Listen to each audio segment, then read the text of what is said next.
Começando mais um Urch Responde as perguntas que vocês enviaram na quinta-feira, dia 22 de janeiro. Foram várias, como sempre, meu muito obrigado. E quem já está acompanhando o canal aqui há mais tempo e ainda não se inscreveu, verifique aqui embaixo se está inscrito. Caso não esteja, ative também as notificações. E se gostar do conteúdo, compartilhe o vídeo. Tudo isso ajuda o YouTube a distribuir cada vez mais os nossos conteúdos.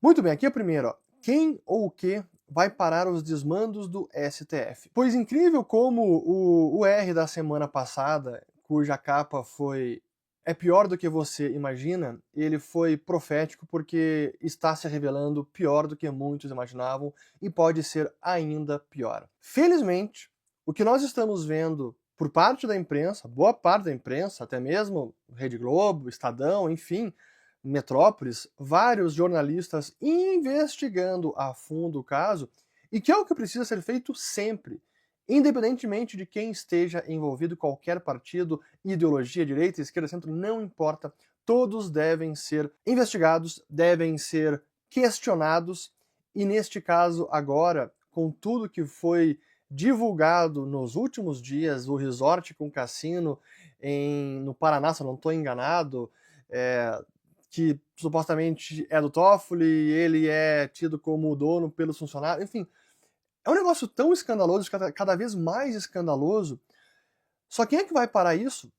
Não tem outra alternativa a não ser a sociedade pressionando, imprensa pressionando, opinião pública, pessoas influentes, empresários, Congresso, Senado, não tem outra forma, então é preciso que se mantenha a pressão e não dá para baixar a guarda. Porque se ninguém se indignar, se ninguém fizer nada, se ninguém cobrar e exigir justiça de verdade, não o que estamos vendo no Brasil, nada realmente vai mudar. Mas talvez de todos os atores, o principal deles que precisa fazer alguma coisa é sim o Senado, e motivos não faltam.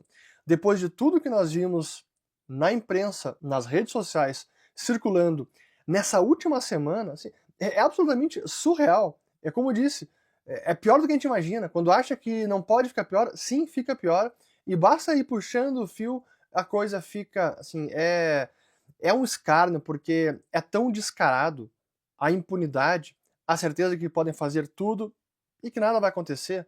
Isso não pode continuar, então que mantenhamos a indignação e a pressão, porque senão, se for diferente, nada vai mudar. Polymarket mostrando Lula como favorito, o último a sair apaga a luz. Todas as questões de eleição, provisão, as projeções, previsões que a gente tem visto, inclusive nas casas de apostas aqui, como é o caso do mercado preditivo Polymarket, que tem mostrado agora o Lula na frente, continua na frente, é muito cedo para a gente avaliar. E embora o Polymarket mostre isso, o que nós vimos também foi a candidatura agora do Flávio Bolsonaro se consolidando, até contra o prognóstico de muita gente da direita, centro-direita, e até talvez contra o desejo do Centrão. Sim, Flávio Bolsonaro está se consolidando, e Tarcísio fez uma postagem no seu perfil oficial no X, dizendo que ele sim vai se candidatar à reeleição do governo de São Paulo.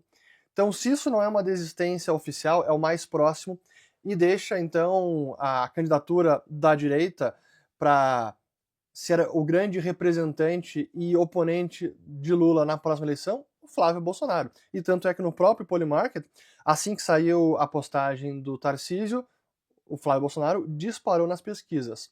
Além disso, também foi divulgada essa pesquisa aí da Futura Apex, não estou enganado, esse é o nome, mostrando Flávio Bolsonaro ganhando no primeiro turno e no segundo contra Lula. E claro que isso é o gato subindo no telhado, e eu diria que até uma das perguntas que fizeram aqui, que é uma das explicações para a Bolsa estar disparando agora, nesses últimos dias, bateu 176 mil pontos, Ibovespa, o dólar também está caindo aqui no Brasil, está caindo no mundo, mas caiu mais aqui no Brasil, então há um certo otimismo, com aquele possível cenário, que eu até já vinha falando lá atrás, de que talvez Lula nem concorra. Então, tem muita água para rolar debaixo dessa ponte, então não se desesperem, é preciso aguardar mais tempo.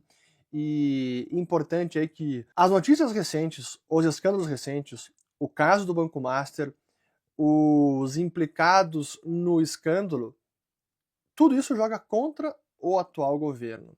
Então, para Lula, que já tem uma rejeição enorme, um governo que vem se desgastando, a reprovação está altíssima, eu não diria que tá ganha, não. Então, calma, vamos aguardar aí mais tempo. Pagamento do FGC gerará excesso de liquidez e ofertas piores. Vale esperar alguns dias para aplicar?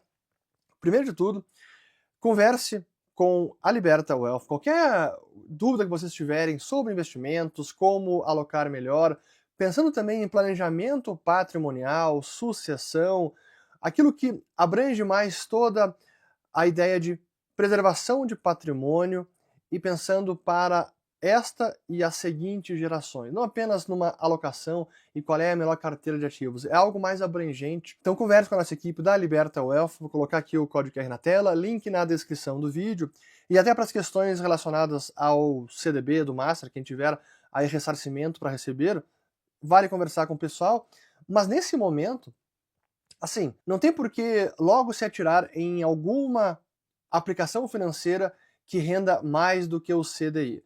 Com o Selic em 15%, acima disso, é muito mais risco do que retorno atraente. Então, talvez espere alguns dias, coloque até em qualquer liquidez de curtíssimo prazo, qualquer CDB de banco de primeira linha, não, obviamente, algo semelhante a Master, e espere para tomar uma decisão melhor, não tem por que se apressar e sair correndo para colocar em qualquer coisa, se você não tem certeza de onde aplicar o seu dinheiro, mas renovo aqui a recomendação para falar com a nossa equipe da Liberta Wealth. Poderia comentar sobre as maiores polêmicas em Davos, pois a semana foi tão intensa em notícias no Brasil, na Europa também, ou na mídia mundial, né? A Europa, que foi Davos, está encerrando, agora estou gravando na sexta-feira, 23 de janeiro, e tem vários highlights dessa reunião deste ano, que parece que foi até recorde de presença de líderes, de CEOs, etc. Mas algumas coisas chamaram atenção. Primeiro, claro que a presença do Donald Trump, assim, acabou absorvendo toda a energia da reunião e a atenção, tudo voltado para o Trump e a crise sobre a Groenlândia. Eu vou falar sobre ela até porque tem uma pergunta sobre isso.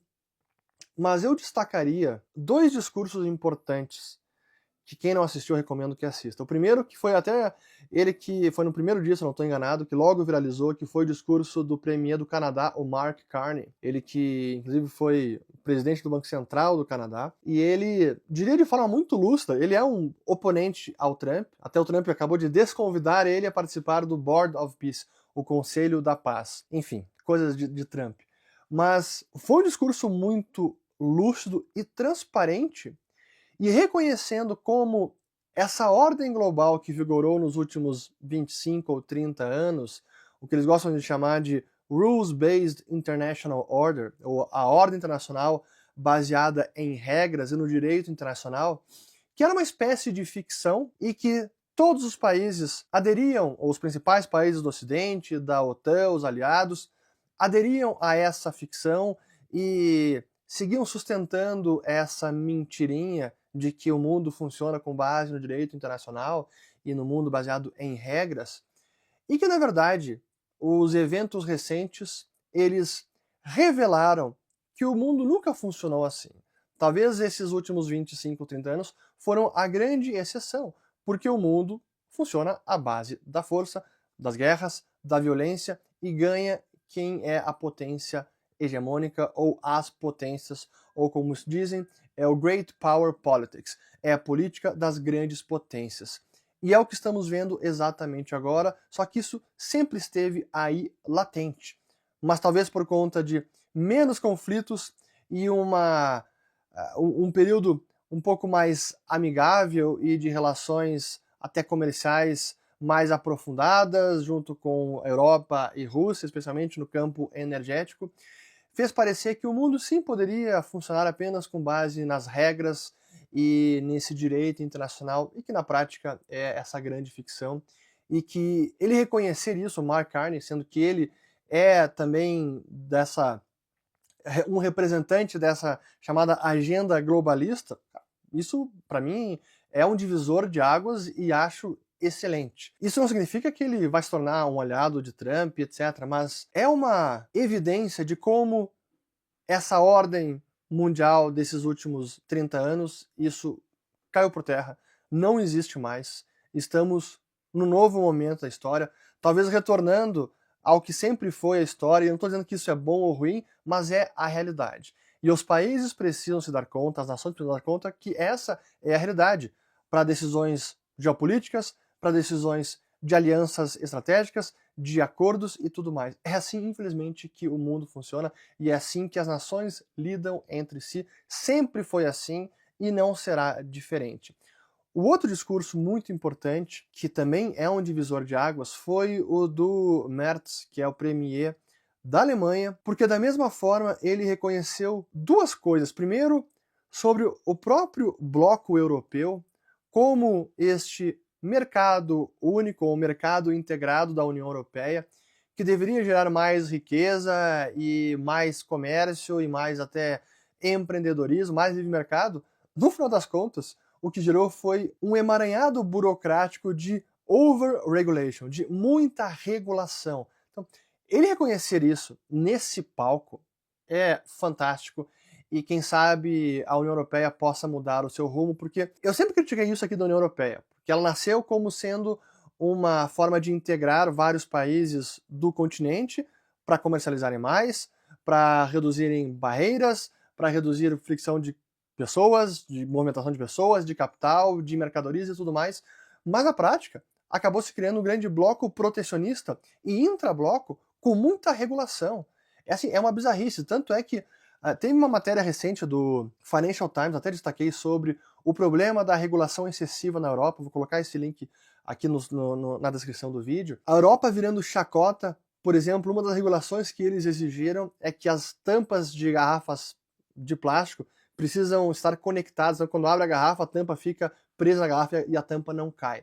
E isso virou uma chacota, é motivo de piada. Em vez de fomentar inovação e realmente permitir livre comércio e reduzir a burocracia, a União Europeia, todo o aparato burocrático europeu, fez exatamente o oposto. E o Friedrich Merz, ele criticou exatamente isso. E que é preciso mudar, então, para mim foi também um divisor de águas e mostra como Davos esse ano está sendo um choque de realidade e pelo menos essas lideranças agora reconhecendo que esse receituário está fracassando. Então, essas pessoas que defenderam essas agendas nos últimos anos, Mark Carney, Friedrich Merz, antes a Angela Merkel e várias outras lideranças e pessoas influentes que participavam do Fórum de Davos, eles agora estarem reconhecendo que esse receituário deu errado, isso é muito importante, precisa ser destacado, e por isso que eu menciono o discurso do Merz. Além disso, ele também falou sobre o seu próprio país, a Alemanha, como está estrangulando a competitividade, não apenas por conta das regulações europeias, mas é por questões internas da Alemanha. Uma coisa que ele não falou, ou mais en passant, ele deveria ter focado, mas ele já reconheceu isso noutra declaração recente, como a transição energética alemã, o chamado Energiewende, destruiu a competitividade da Alemanha, minando a indústria alemã, que vem perdendo espaço mundo afora, porque o custo de eletricidade está nas alturas. E no campo geopolítico, colocou o país de joelhos dependente da Rússia. Então, maior impotência que essa, assim, é surreal. Então, eu diria que esses discursos foram marcantes para mim e realmente mostra como esse ano Davos está sendo, para mim, o reconhecimento do fracasso do que Davos defendeu nos últimos anos. Tomara que agora eles consigam implementar políticas que a Europa seja grande novamente, especialmente a Europa, mas não apenas a Europa, os Estados Unidos também e a própria aliança da OTAN. Tem muita coisa que precisa ser mudada. Então, Davos esse ano está sendo talvez traumático, um choque de realidade, mas reconhecimentos importantes de grandes lideranças. Além de vários outros discursos que houve também, entrevistas, teve o Elon Musk, o pessoal lá da OpenAI, do Anthropic, o Griffin do Citadel, o Jamie Dimon. Talvez tenha que fazer um grande apanhado das principais falas aí que circularam nas redes sociais depois de Davos. Mas eu gostaria de destacar essas duas. O do Trump também é importante, mas como já ouvimos o Trump falar tantas vezes sobre esses assuntos, para mim é menos novidade. mais novidade mesmo e importante que seja ressaltado são essas duas falas do Mark Carney e do Friedrich Merz.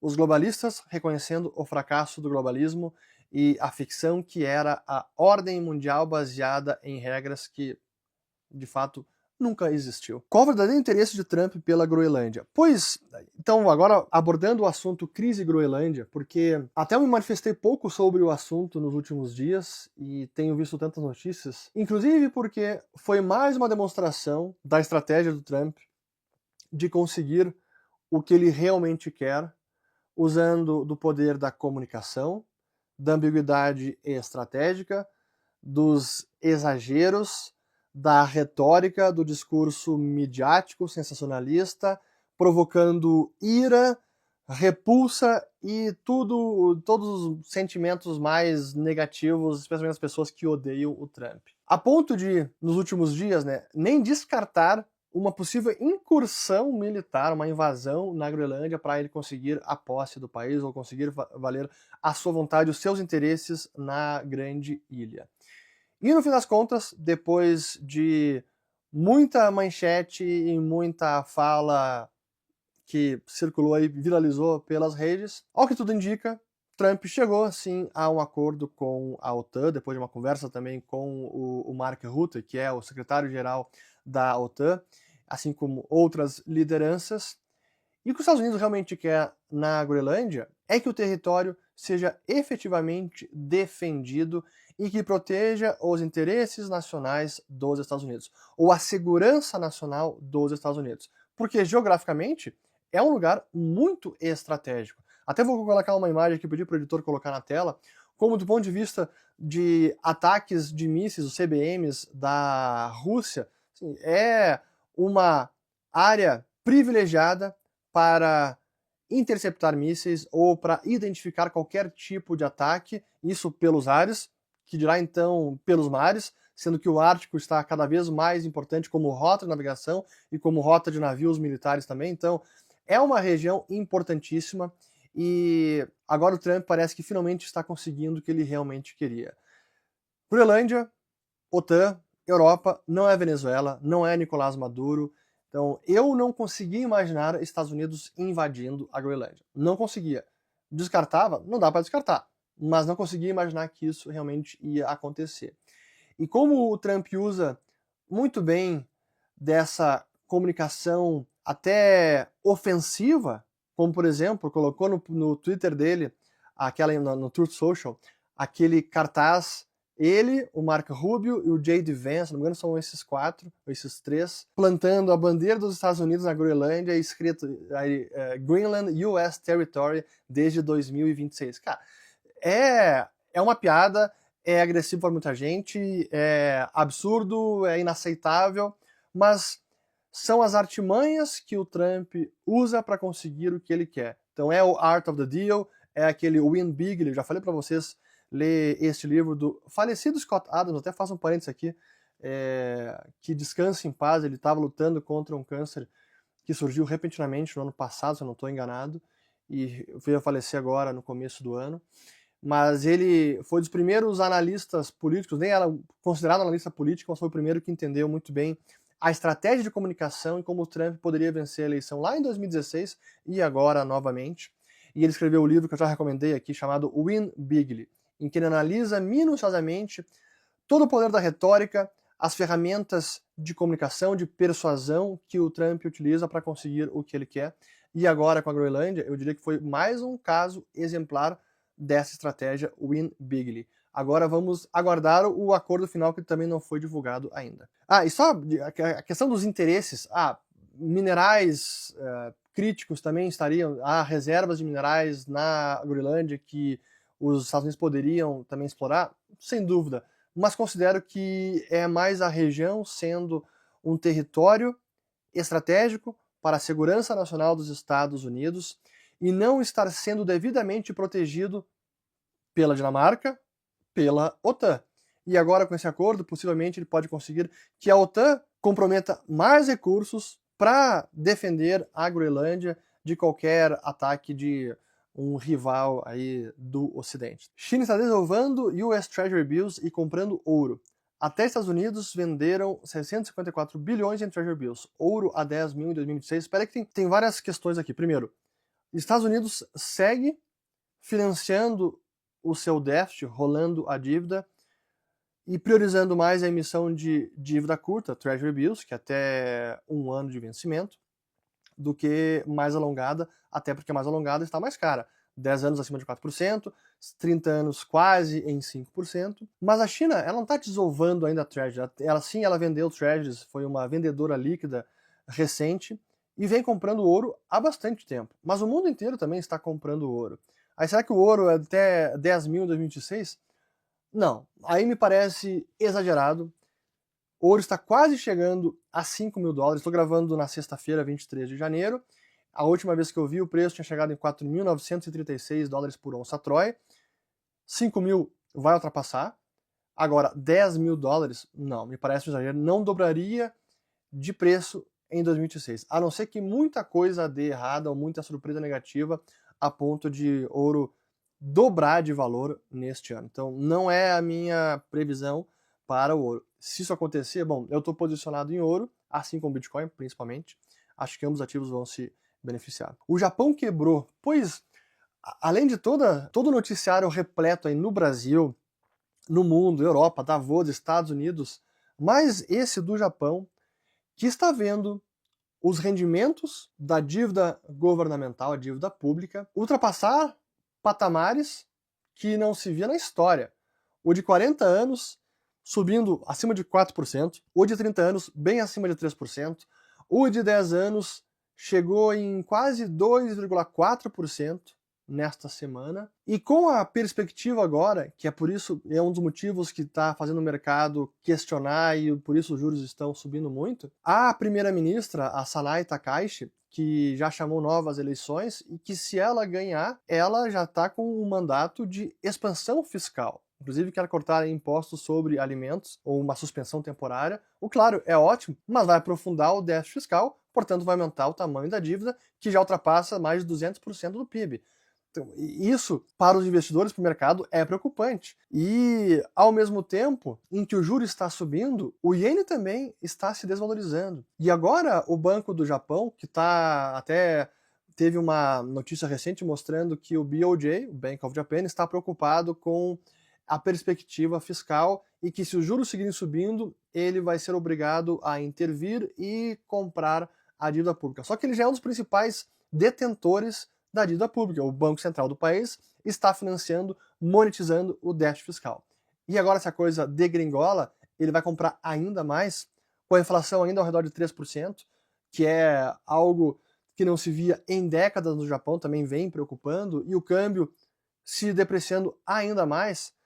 Algo tem que ceder e alguma hora o Banco Central vai jogar a toalha ou sobe o juro mais para defender o iene, ao mesmo tempo em que ele compra a dívida. Enfim, é nada diferente do que a gente vem já analisando nesses últimos anos, mas é o desenrolar dessa situação insustentável do Japão e como não é único do Japão, mas eles estão mais adiante nesse endgame, o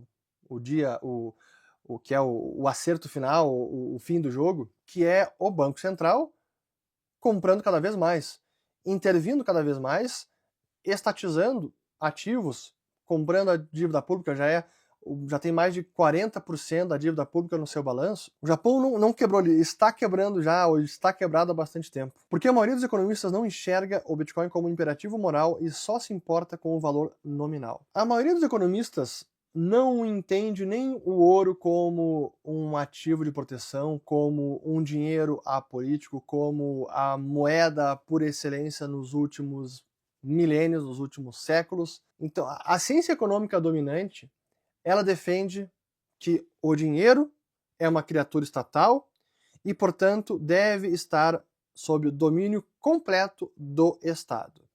É uma prerrogativa dos governos emitirem a própria moeda e forçarem essa moeda goela abaixo dos seus cidadãos. É isso que a ciência econômica dominante defende. Portanto, não dá para imaginar que eles achariam o Bitcoin imperativo moral. Não, nada. E mais, até eu não sei se o Bitcoin é um imperativo moral. Para mim, mais do que a moralidade está, ou a imoralidade está em obrigar as pessoas a usarem uma moeda imposta pelo governo. Essa é a imoralidade. O Bitcoin, ele afronta essa imoralidade oferecendo uma alternativa apolítica, livre da interferência estatal e que circula e funciona de forma paralela ao sistema financeiro vigente e, portanto, sobrevive e oferece uma válvula de escape para a sociedade, especialmente aquelas que vivem sob regimes muito opressores. Então, não dá para imaginar, não dá para esperar que a economia dominante vai concluir que o Bitcoin é imperativo moral, se eles acham que é uma extensão da soberania dos estados emitir a própria moeda. Então, isso é quase que uma posição isolada dos economistas da escola austríaca que defendem a liberdade monetária e não a intervenção do Estado da moeda. Nós, austríacos, defendemos a separação do Estado e da moeda. Os PGMs, os metais do grupo da platina, podem hoje ser uma alternativa ao ouro como proteção contra a desvalorização das moedas fiduciárias? Não considero da mesma forma, porque esses metais têm usos muito mais industriais. Por mais que a platina seja até mais escassa do que o ouro, o seu uso tem sido mais voltado para aplicações industriais e não para como um ativo de proteção.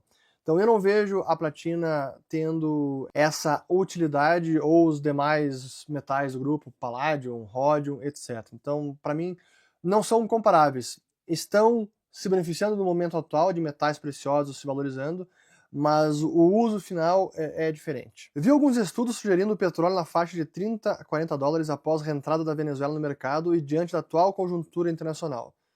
Pode ser, mas Venezuela, para produzir petróleo a ponto de impactar a oferta mundial, vai demorar mais alguns anos. No entanto, isso parece contraditório com a perspectiva de desvalorização das moedas fiduciárias.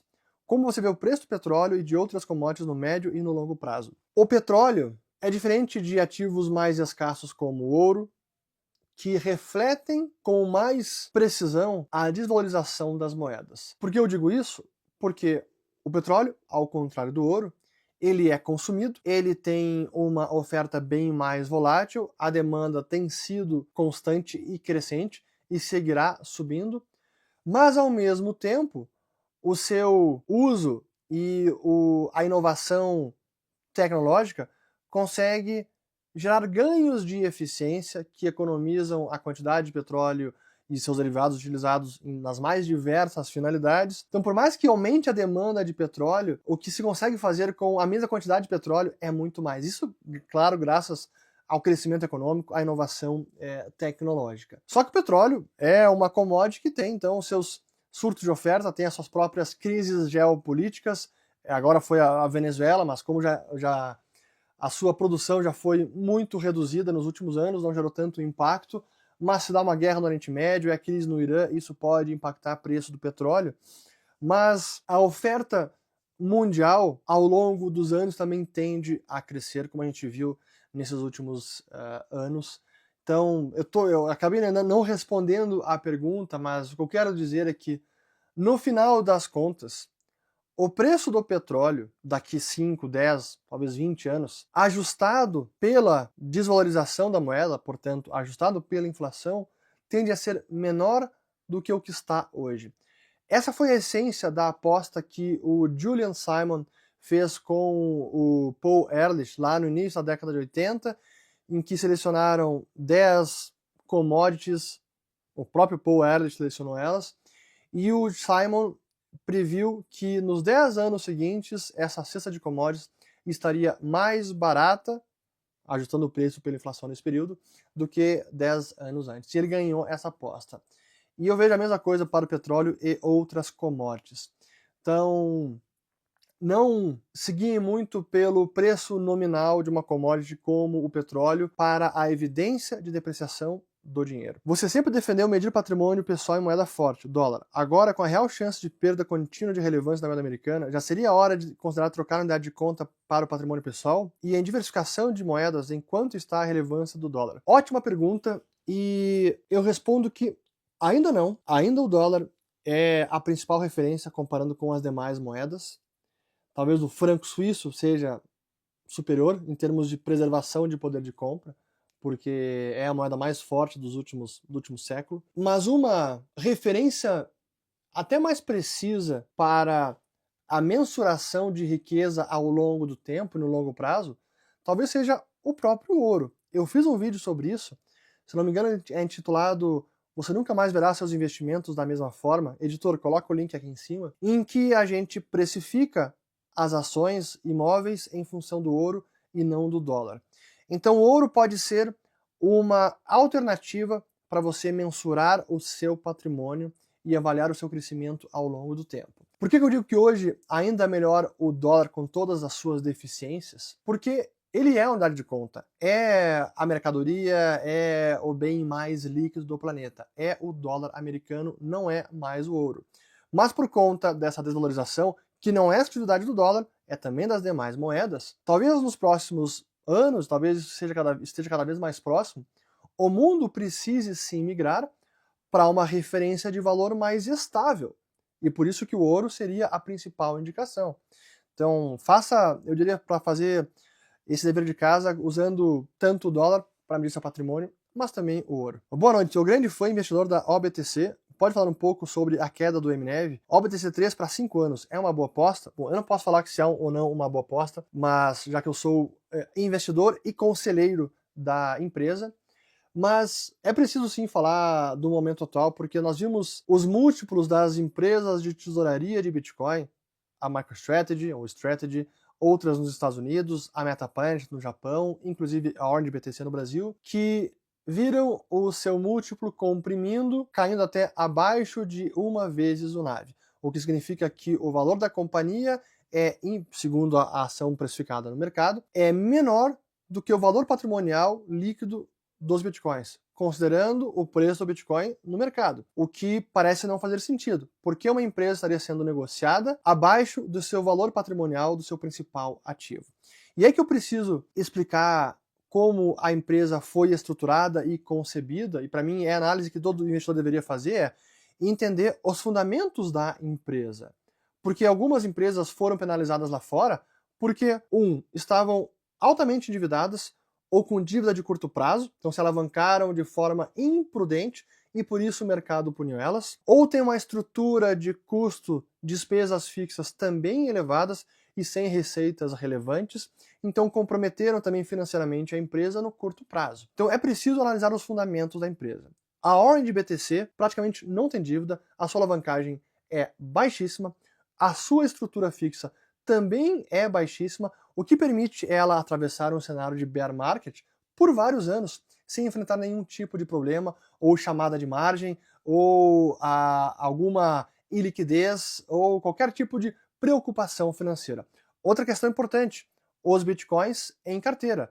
Temos as provas de reserva, está lá no site da empresa, então não teve nenhuma perda de bitcoins por problema de custódia, usamos os melhores custodiantes no mundo inteiro. Então, do ponto de vista de fundamentos, não há sentido para a empresa negociar abaixo do seu valor patrimonial dos bitcoins que tem sob a sua custódia. Então, isso é o que o investidor deveria avaliar. Mas o que explica então esse recente movimento? Parte é a própria tendência mundial, o sentimento negativo com essas empresas, o próprio Bitcoin, que não vem performando muito bem, e a coincidência de que a Orange BTC iniciou a sua listagem no dia 7 de outubro, um dia depois do topo histórico do Bitcoin, que foi 126 mil dólares, no dia 6 de outubro. Desde então veio corrigindo, e muitos investidores mundo afora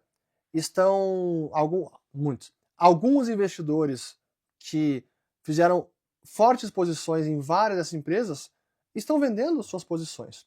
No caso da Orange BTC, que foi estruturada e concebida com uma base muito pequena de investidores, basicamente family and friends, e investidores estrangeiros, pode ser que alguns desses investidores estejam vendendo suas posições porque são fundos ou porque têm alguma necessidade de liquidez e acabam vendendo a qualquer preço sem nem se preocupar com os fundamentos da empresa.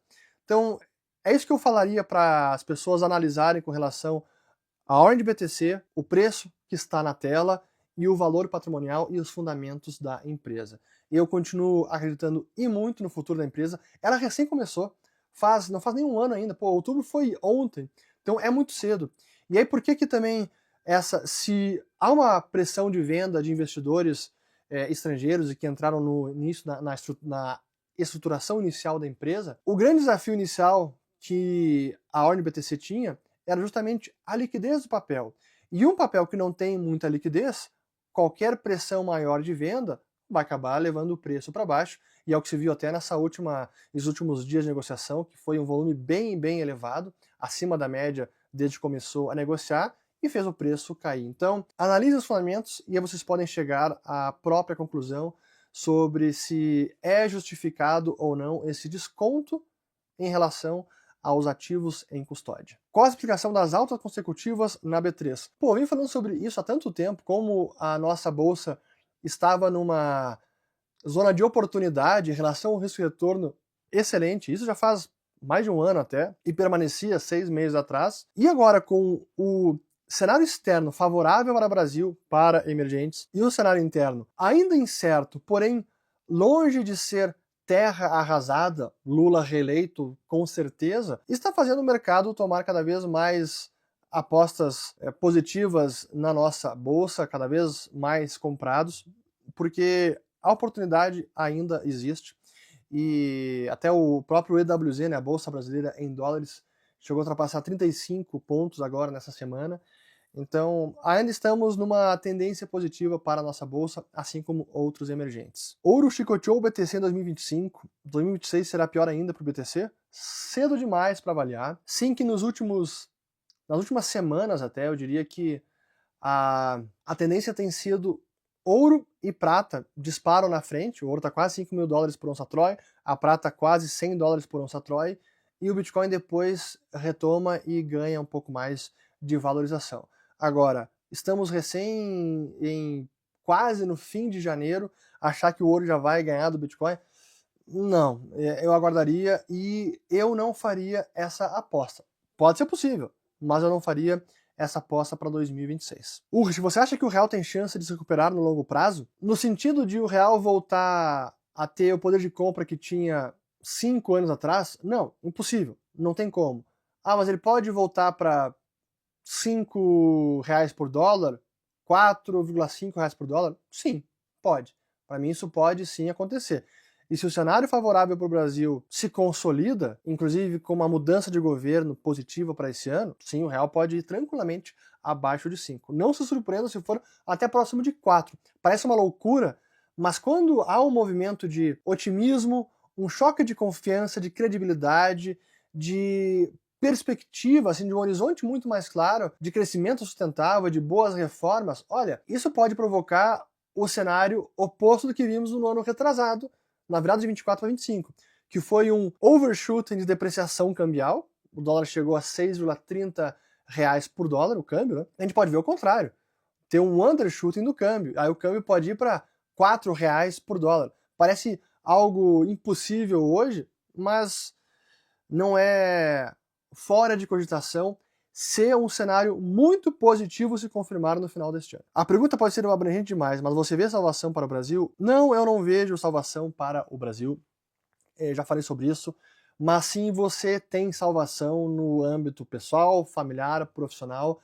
E, portanto, tome todas as providências e faça o seu devido planejamento para que você não dependa de nenhuma forma do sucesso do Brasil. Dito isso, eu queria destacar que, ainda assim, é preciso trabalhar para tentar melhorar o Brasil, para corrigir o que está errado, para eliminar as enormes injustiças que estamos vendo nos últimos anos, acabar com a impunidade, enfim, com tudo isso que indigna todo brasileiro de bem. E eu respondo essa pergunta, eu termino essa resposta a essa pergunta, elogiando a caminhada do Nicolas Ferreira e reconhecendo a bravura desse cara que é, assim, é um jovem, não tem nem 30 anos, impressionante, a sua coragem, a sua liderança em tomar essa iniciativa para tentar mudar alguma coisa e, como ele diz, fazer o Brasil acordar, para acabar com a impunidade,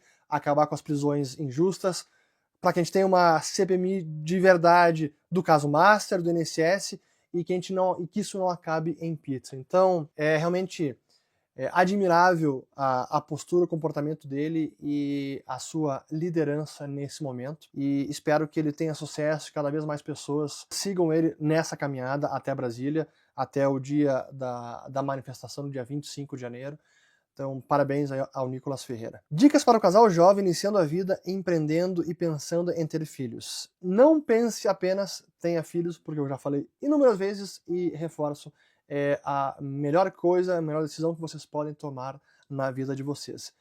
E quanto mais cedo, melhor, na minha humilde opinião, mas claro, não façam nenhuma loucura que comprometa completamente a vida financeira de vocês, pais, irmãos, enfim.